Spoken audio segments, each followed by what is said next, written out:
I abandoned my family, disappeared, and made my ex beg for money. But karma hit me hard when a paternity test proved I was wrong. So I will start this story by saying that I don't think I am a good person and a story with some collateral damage. But this is a story about one bad person getting revenge on another bad person. Backstory. I, 34 am, now was raised by a single mom because dad passed away when I was younger, but I had many male role models and older brothers, and he left behind a generous life insurance policy, so I largely had a good upbringing. However, I was not ever very social, and from my early teens, I spent a lot of time in front of my computer. This habit got worse as I went to college, and it resulted in me spending 80% of my time gaming, working, reading, or whatever on a screen. As a result, I was not very attractive and quite obese at the age of 20. For these reasons, I never really dated and did not even lose my virginity until I met my ex-fiancé. On top of this, I was raised very religious because my mom became really religious after the death of my father, so I always thought it was a bad idea to play the field. The only thing I had going for me was that I had become somewhat proficient in several coding languages and expanded on these in college. I would not say that I am a good IT person or coder, but with a little bit of coding knowledge and a lot of creativity, you can create residual income streams, and I had a decent job in IT where I could work from home 3 days a week. At the age of 24, I was still overweight and a social reject, but through my mom, I met a woman from her Bible study that would eventually become ex-fiancé, 36F, now. We hit off and started dating. She had a 2-year-old son at the time, and they became the only thing in my world that I cared about. It did not take me long to get physical, lol. All those years of pretending I was saving myself went out the window when I finally had the chance to lose it. To be honest, she really broke me out of the shell. I had become more sociable within a couple months of meeting her.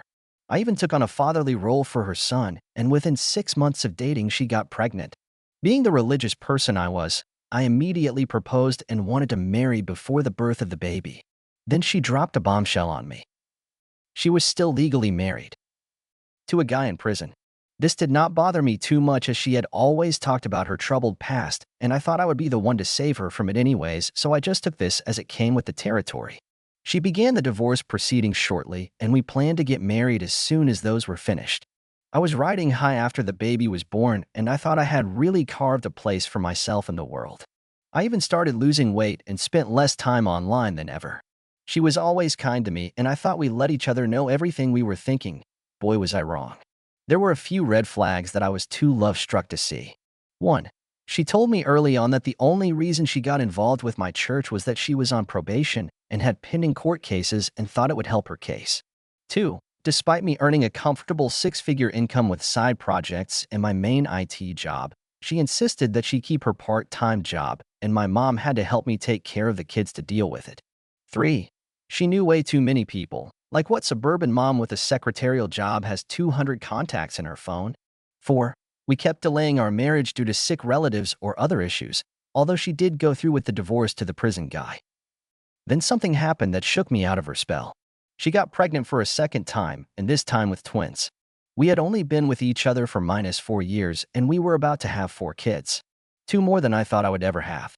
She claimed she was on birth control at the time, so we were not using condoms. Anyways, after the twins were born, I started seeing my doctor about a vasectomy, and my ex-fiancé encouraged it. I wanted to get some swimmers frozen before the operation because we could completely change our minds in 5 years. So I go in for the visit, and the doctor comes out to tell me that my sperm count was low and they were mostly immobile, but this problem might be temporary and I should try to eat a healthier diet and stuff for a few weeks and come back. When I came to the second appointment and the same problem arose, the doc started doing some investigating, but you know where this is going.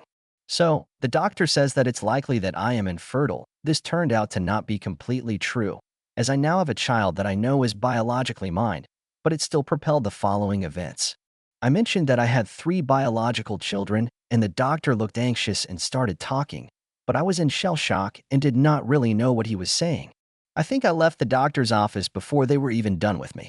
I did not even get in my car. I just walked until it started to get dark and eventually called an Uber to get home. My fiancé was worried and already asleep inside, and I just lied to her and told her my car broke down, phone died, and I was at the mechanic late and forgot to let her know. I fell asleep and woke up the next day and immediately got on the computer to research similar stories and started to give myself false hope. The first post I read was about how fertility assessments are not true and I should 100% get a test. I thought for sure this would show the doctor was wrong, but I got the test back and within a week I knew the kids were not mine. The first person I told was my mom. I went to her house and cried for the first time in my adult life. She consoled me and then told me a story that I was never meant to hear. Essentially, I am the product of an affair myself, and that dad actually died from an overdose on pain meds after he found out. Well, I don't know why the F#% my mom thought this would comfort me, but in reality, it just gave me an unhealthy view of women for a while. After the story and calming down, she insisted that I man up and honor my commitment to these kids because I am the only father those kids had ever known. Up to this point, I had always been a pushover, and I really considered her words to me for about 24 hours before I completely snapped. I called my fiancé and told her I had to stay the night at my mom's house because of a family issue, and she offered to make us dinner, which I declined. At this point, the twins are about 6 months. The boys are 2.5 years and minus 5 years old. I won't lie and say that I felt nothing for these kids, but it was hard to look them in the face, and I knew I was done being their father. I knew this would tear them up and damage them, but I couldn't stand to hear them say "dada" to me because every time it was like a knife in my heart. I kept my cool and did not expose anything, and my mom did not say anything, I assume because she thought I was manning up. I spoke to an attorney because I wanted to get myself off the birth certificates of these children, and I thought I could seamlessly slip out of this situation because we were not married. Unfortunately, after going through the paperwork and financials, since I had tangled much of our finances and I took on a fatherly role, I would be responsible for at least the boys' child support, and she would get equity in the house and my side businesses. Basically, the lawyers said that I would likely be on the hook for something like 25% of my income for many years to come. I pretty much ghosted my lawyers after paying them their initial fee because I did not like the idea of state-enforced cucking. The revenge starts here. I started to make a plan to disappear and leave them all with as little as possible. The start of this was destroying all of my passive income streams and getting myself fired.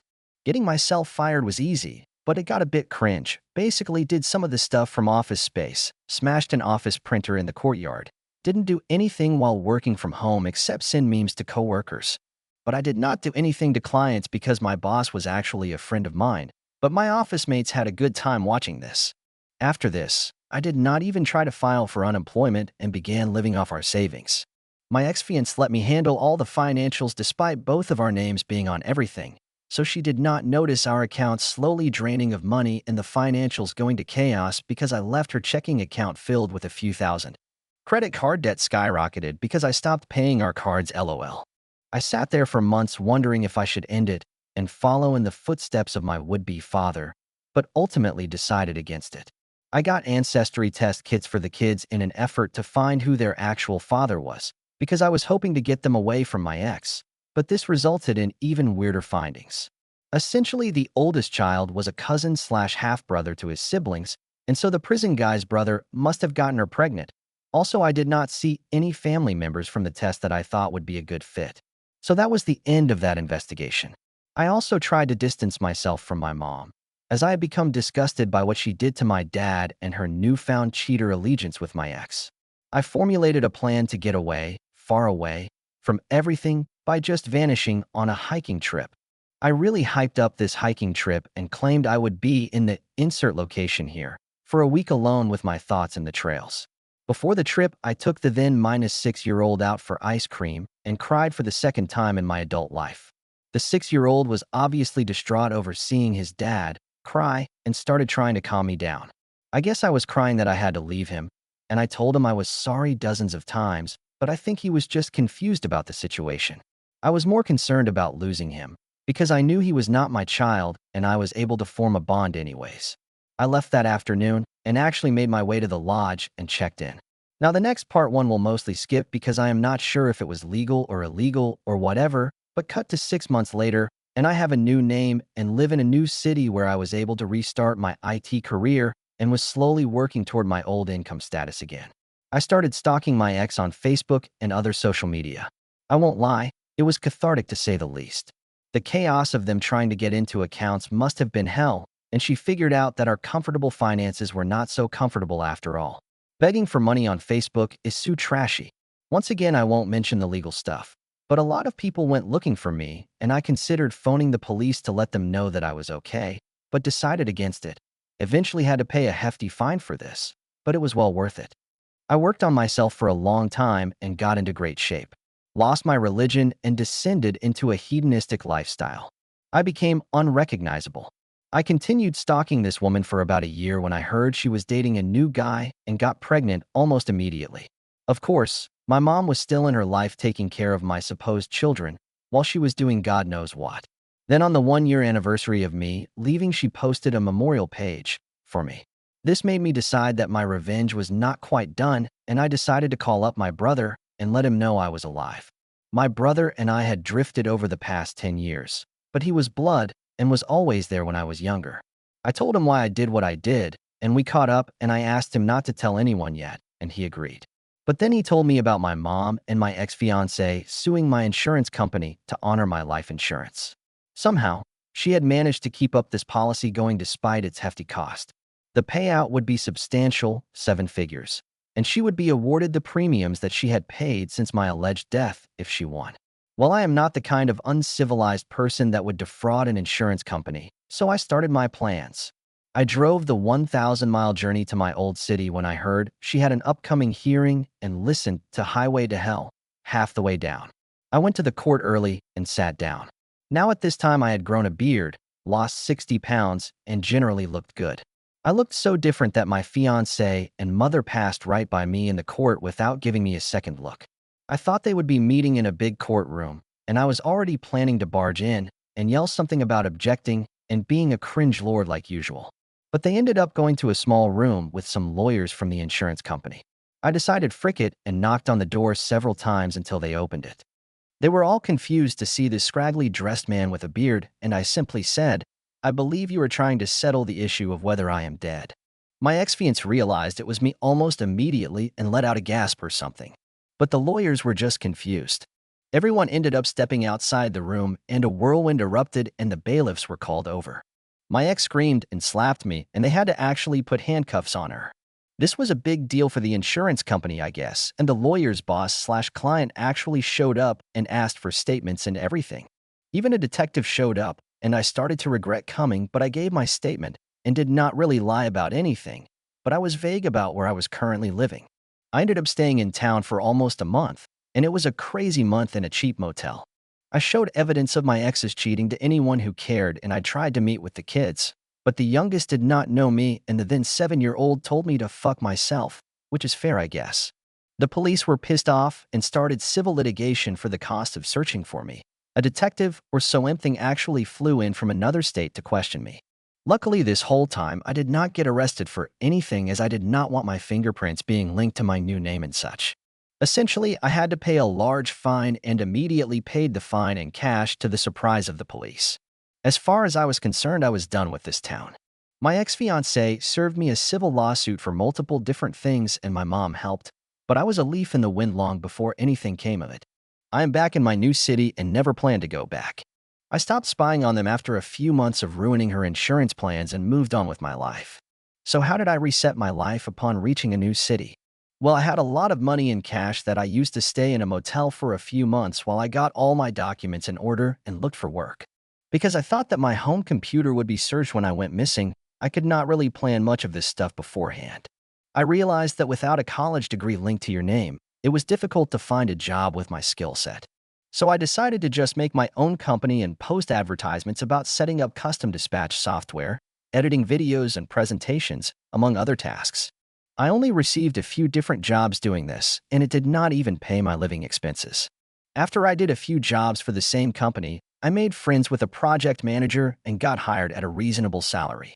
To this day, my finances are only about 70% of what I was making before, but I am happy with what I have. I spent a lot of time finding people with similar stories on the internet and eventually got involved with a Men Going Their Own Way in GOW group. We basically just talked shit about women all the time, and the positive feedback loop made me a pretty resentful/misogynistic person. I went so far as making fake accounts to harass women online, so I don't want to go into any more details because I am a bit embarrassed and remorseful now. I got on Tinder and started hooking up with women to make up for lost time. Throwing money around and lying to them became a way of life for me, and I would cheat on basically every woman I got with because I thought they were all doing it too. I got caught, and I would pretend like I didn't understand why they were mad with me until they left or tried to forgive me just for me to do it again. Not proud of this either. A couple of years ago, one of the women that I was sleeping with regularly got pregnant and came to me all excited with the news. Now I immediately accused her of cheating and threw her out of my apartment, and there was just a look of shock on her face.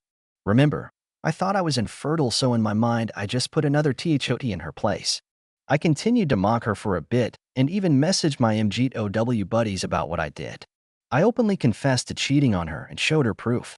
I agreed to a paternity test while she was still pregnant just because I didn't want her to get the courts involved, and I was shocked with the result. I cried and tried to hug her, and she screamed through some papers at me and told me she never wanted to see me again. I went home and drank, happy that I was going to be a dad, for real this time, but sad who I had become. Like I said, I don't want you to root for me because I am not a good person. For the remainder of the pregnancy, she would not even speak to me long enough for me to explain my actions, but I totally understood why. When the baby was born, a girl, I showed up to the hospital to sign the birth certificate and at the same time met with her lawyer, which turned out to be her sister, to go over child support stuff that we had already spoke about. I went for a Hail Mary and offered to sign any paper they wanted if she would just have coffee with me for 30 minutes to explain things. She wanted full custody and generous payments. I never got a lawyer because I just wanted to make amends, and I thought a lawyer would throw up obstacles to try to protect me or my finances. I met with her for coffee, and to my surprise, she let me speak uninterrupted for almost 20 minutes. I did not completely tell her the truth about my past, but she understood why I wanted a paternity test, but did not excuse my behavior in mocking her, throwing her out, and cheating. I signed the papers, but begged her to let me see my daughter and be part of her life.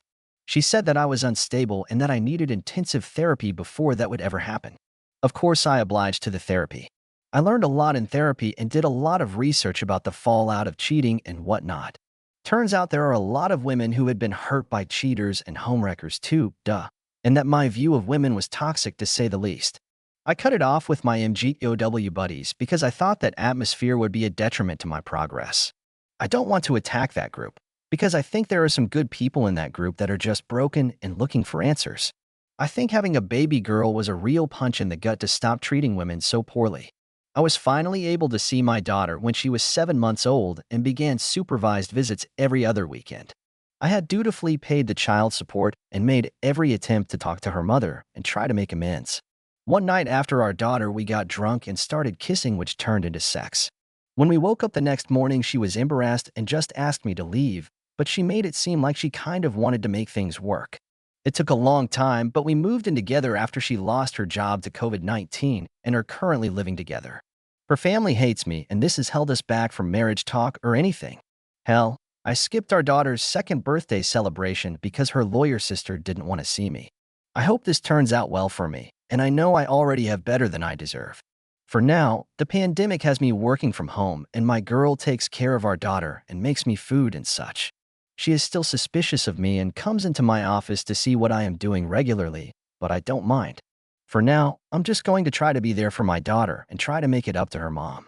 I'm still trying to think of things I can do or say, but for now I am still in Zoom therapy and just doing my best. I don't think I can ever really tell anyone everything, which is why I decided to tell the strangers of Reddit. I am sorry for those people that thought I was a hero in my initial post. Please don't let your hatred boil inside you, friends. I almost missed out on something great, and I may still miss out if I am not careful.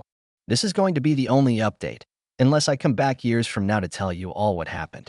Best of luck to everyone.